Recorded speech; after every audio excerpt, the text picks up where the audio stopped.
Let me be clear from the start. This is not about pretending to be rich. This is about refusing to surrender. The moment a person looks poor, they have already accepted defeat internally. Poverty first appears in the eyes, the posture, the voice, the discipline, and only later in the wallet. Long before money disappears, belief disappears. The world does not reward potential. It rewards presentation backed by intent. People respond to how you carry yourself, how you speak, how you respect your own presence. If you signal weakness, confusion, and neglect, the world mirrors it back to you, with fewer opportunities and lower expectations. Looking poor is not about money. It is about carelessness. A careless mind creates a careless life. Order, cleanliness, confidence, and restraint cost nothing, yet most people refuse to practice them. That refusal is why they stay where they are. When you refuse to look poor, you are making a silent declaration: this is temporary. I am in transition, not defeat. That declaration shapes decisions. It sharpens focus. It forces discipline when motivation fails. Opportunities are drawn to people who look prepared, not desperate. No one invests in chaos.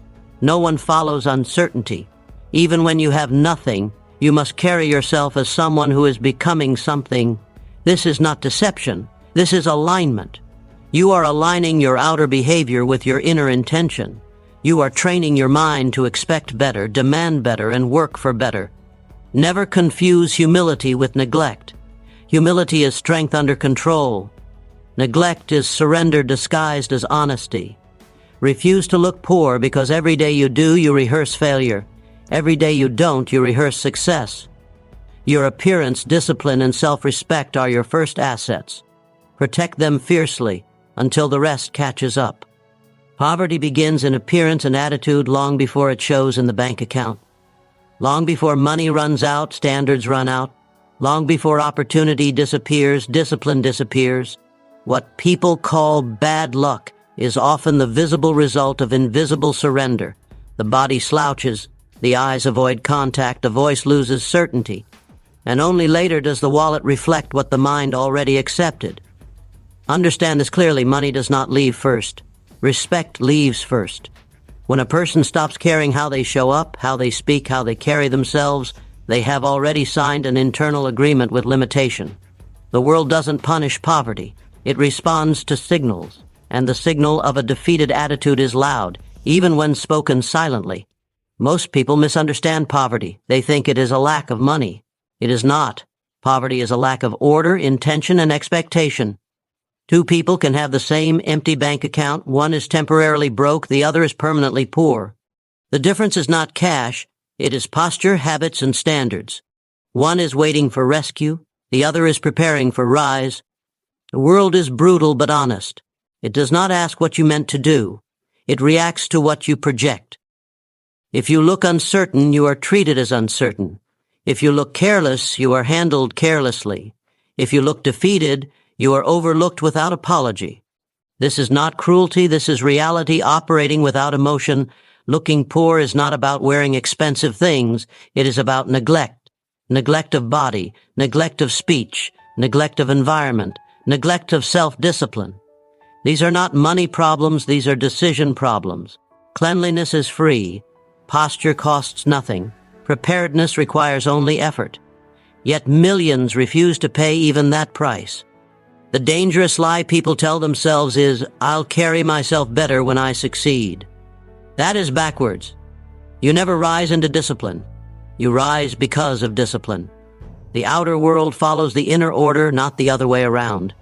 If you wait for results before respecting yourself, you will wait forever. Every successful person learned this early or learned it painfully. How you see yourself trains others how to treat you.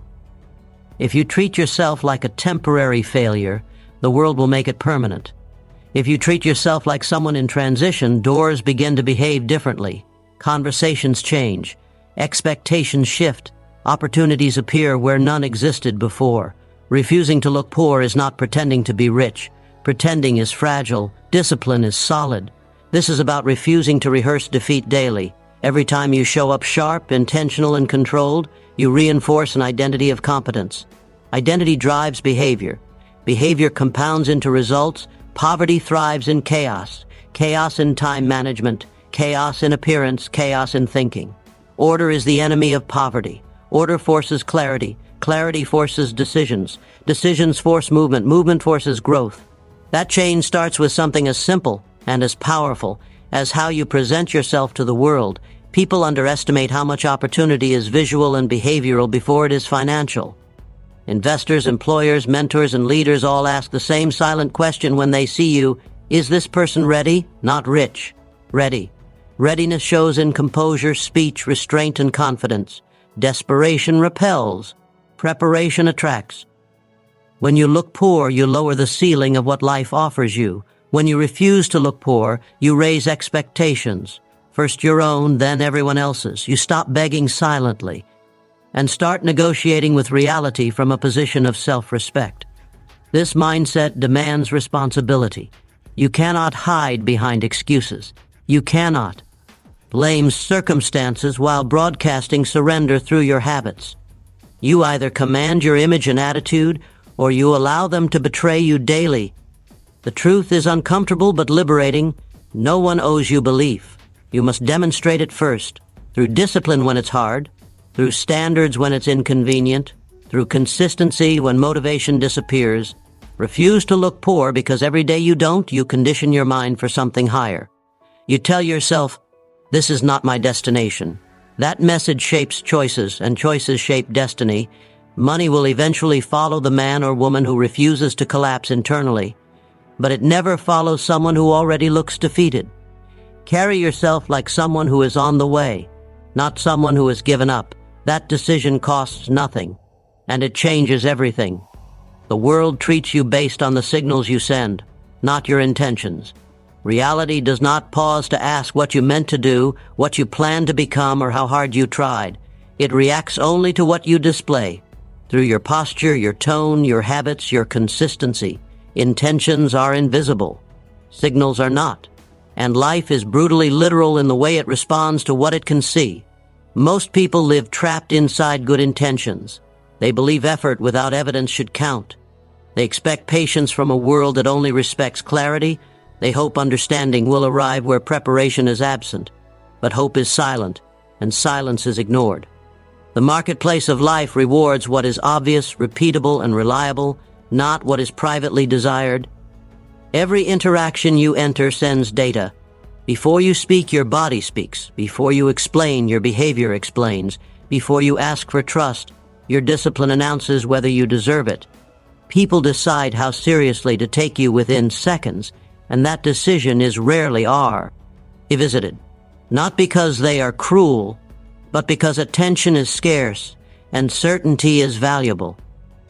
You may intend to be confident, but if your voice hesitates, the signal says otherwise. You may intend to be capable, but if your actions are disorganized, the signal contradicts you.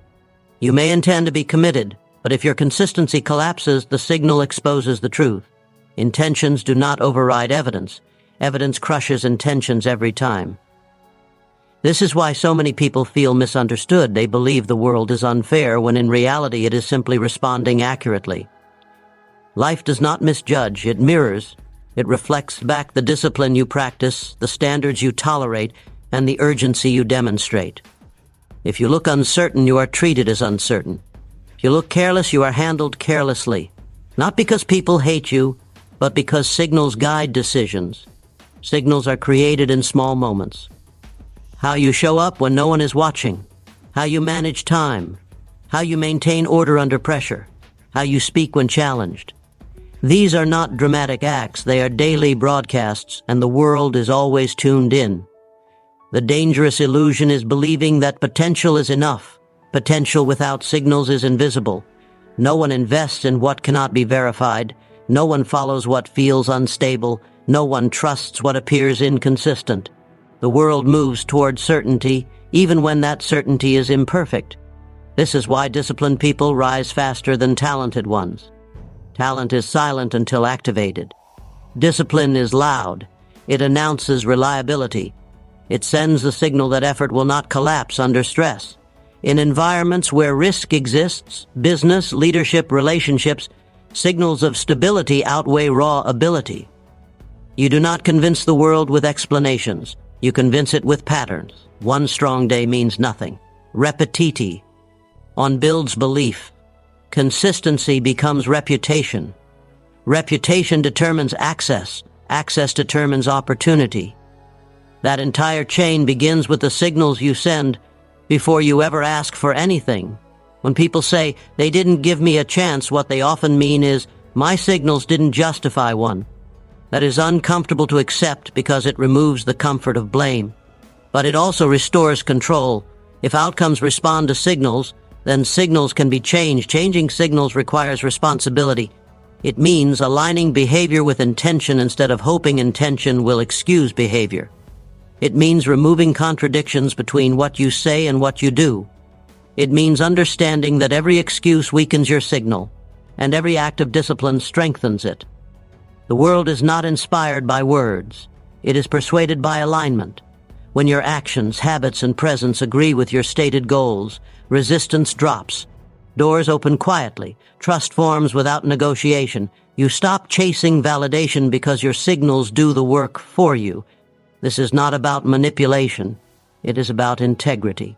Integrity is when intention and behavior match. And when they match consistently, the world responds differently. Not because it suddenly believes in you, but because you have become believable. You cannot demand better treatment while broadcasting confusion. You cannot expect opportunity while signaling hesitation. You cannot ask for leadership while avoiding responsibility. The world reads what you project and answers accordingly. The moment you accept this, you gain power. No more waiting to be understood. No more explaining your worth. No more hoping effort will be noticed. You focus instead on refining what you send out. Clarity, discipline, confidence, and consistency. Intentions may comfort you at night. Signals decide your future during the day. Choose what you broadcast. Carefully, because the world is always responding. Looking poor is often a sign of mental surrender, not financial reality. Long before money disappears, standards disappear. Long before resources run dry, discipline weakens. What most people call being broke is frequently a visible confession that they have stopped demanding more from themselves. The bank account may be empty, but the real loss happened earlier, in the mind. Financial struggle does not automatically produce neglect. Many people have little and still carry themselves with precision, control, and self-respect. They understand something others miss. Poverty is not proven by numbers, it is revealed by behavior. When effort fades, posture collapses, speech becomes careless, and routines decay, that is not lack of money. That is surrender.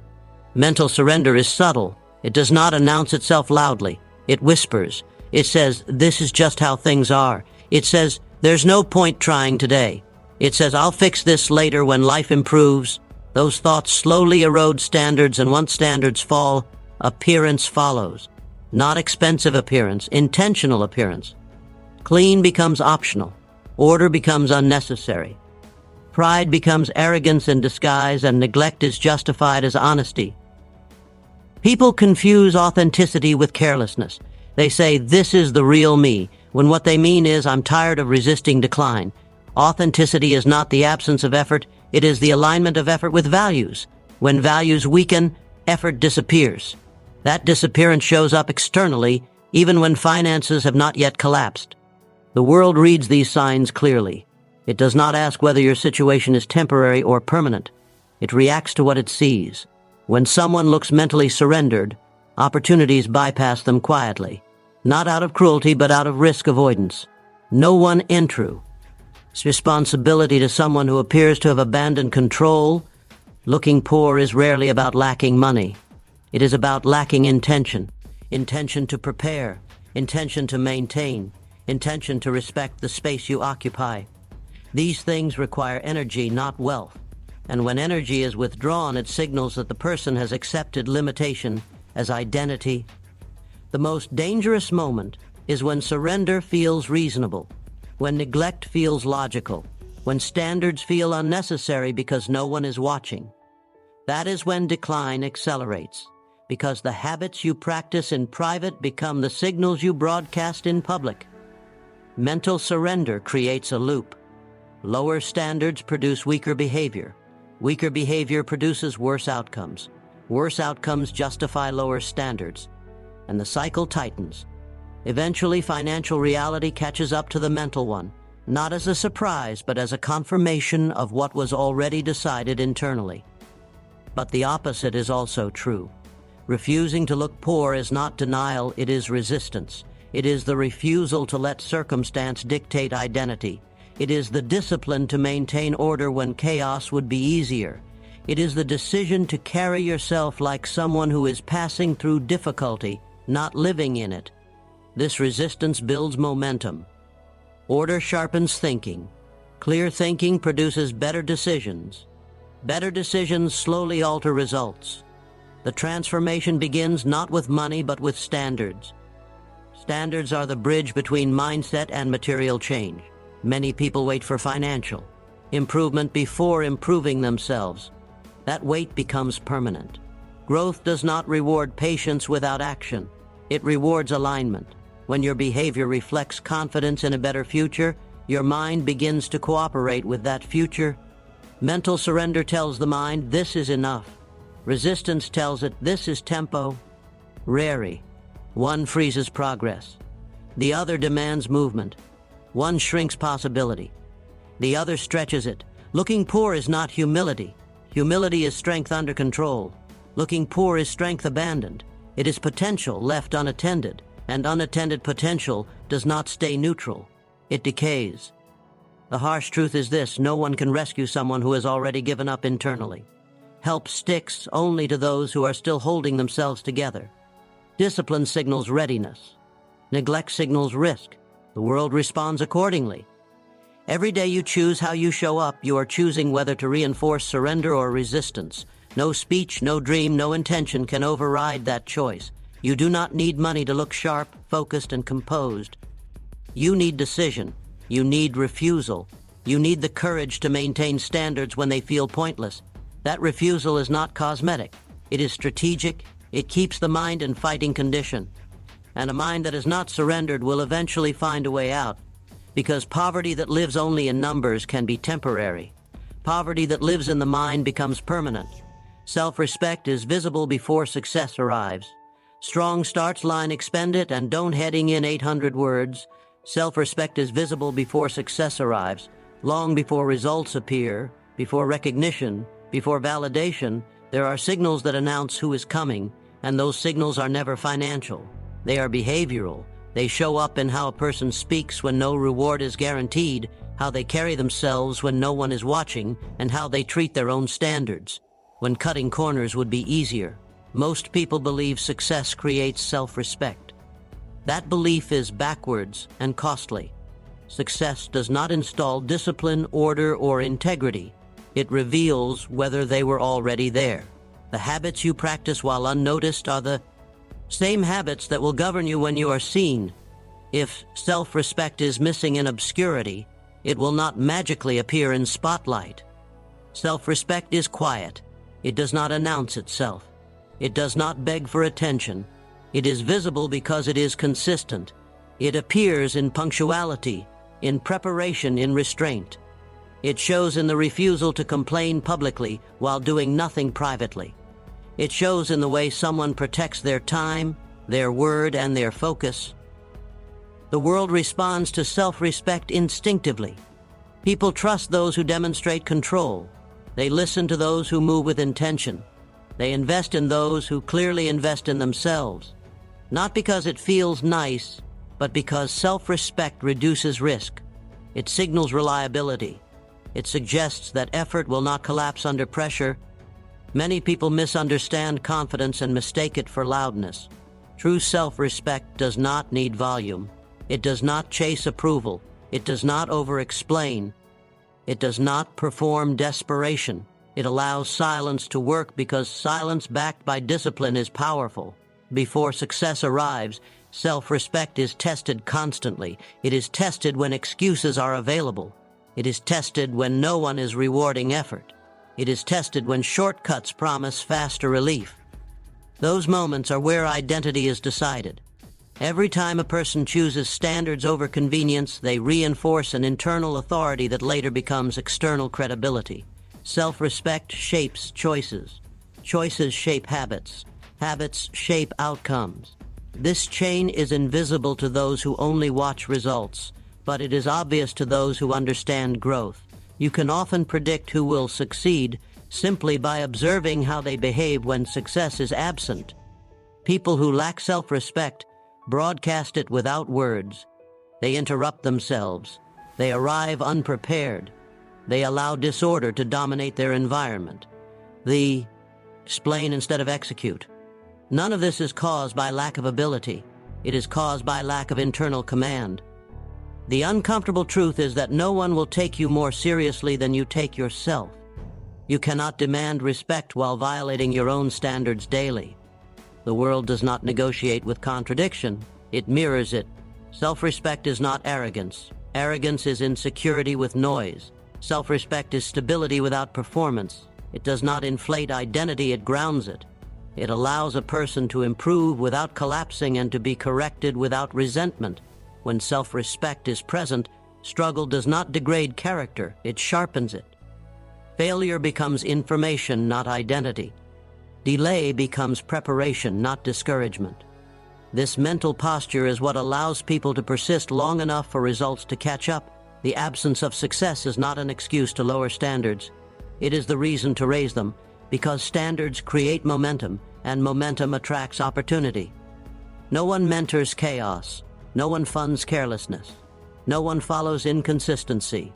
Self-respect shows before success because success is built on trust, and trust begins with self-trust. When a person keeps their word to themselves, they signal to the world that they can keep it to others. This is why some people with little command attention, while others with more are ignored. Presence is not purchased. It is practiced. And presence is rooted in self-respect. Every day you either reinforce it or erode it.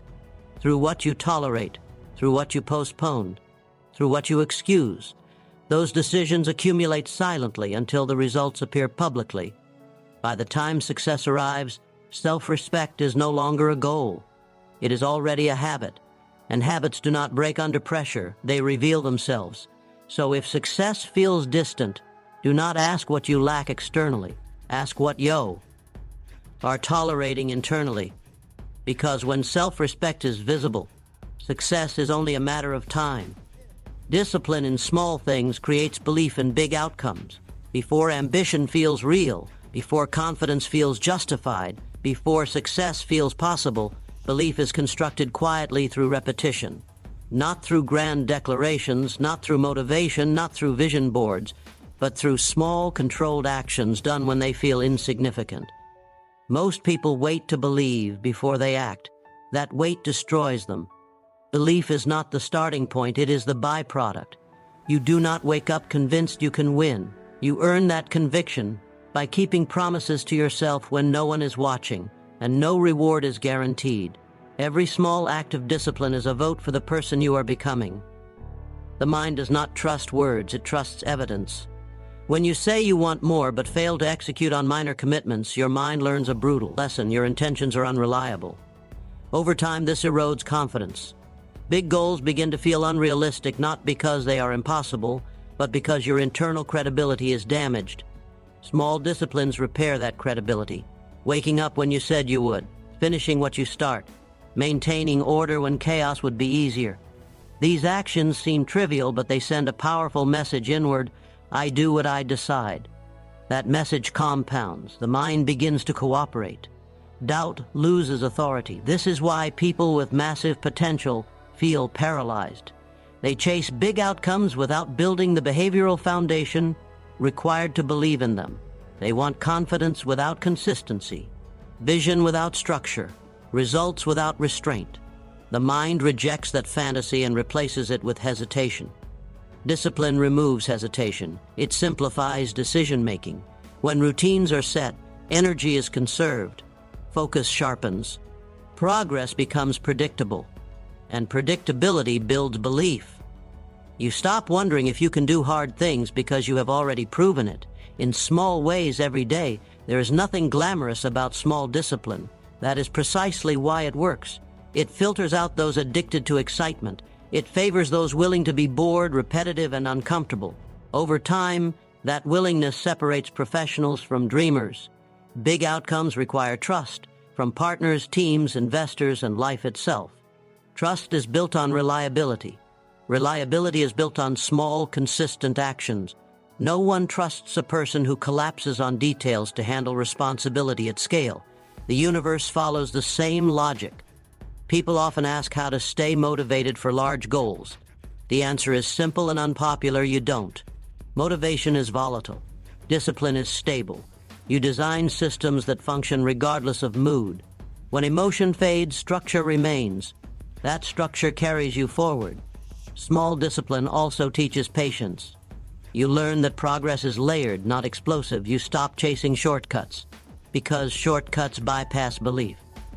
When belief is bypassed, pressure breaks you. Those who rise fast without discipline fall faster under stress. Every successful individual understands this, whether consciously or not. They trust themselves because they have a long history of execution. That history did not begin with big wins. It began with small, uncelebrated decisions repeated relentlessly. When discipline is absent, the opposite occurs. Inconsistency breeds self-doubt. Self-doubt breeds procrastination. Procrastination breeds regret. Regret then poisons ambition. The person concludes they are not built for this, when in reality they were simply untrained. Belief is a muscle. Small discipline is the weight. Skip the weight, and belief stays weak. Apply it daily and belief becomes unshakable. The irony is that once belief is strong, big outcomes feel inevitable. Not guaranteed, inevitable. Because you know how you operate under pressure, you have proof. You are no longer gambling on hope. You are relying on habit. Discipline in small things is not about control. It is about identity. You become someone who finishes, someone who shows up, someone who follows through. That identity carries into every arena. By the time big outcomes arrive, belief is no longer a question. It is already built into your nervous system. And nothing is more dangerous or more unstoppable than a person who trusts themselves completely. Opportunity moves toward confidence, not excuses. Life does not pause to analyze your reasons, your background, or your disadvantages. It responds to what you project. Confidence signals readiness. Excuses signal risk. And in a world driven by speed and decision, risk is avoided without apology.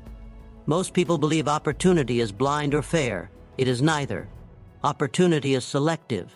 It scans for stability, certainty, and follow-through. When confidence is present, people lean in.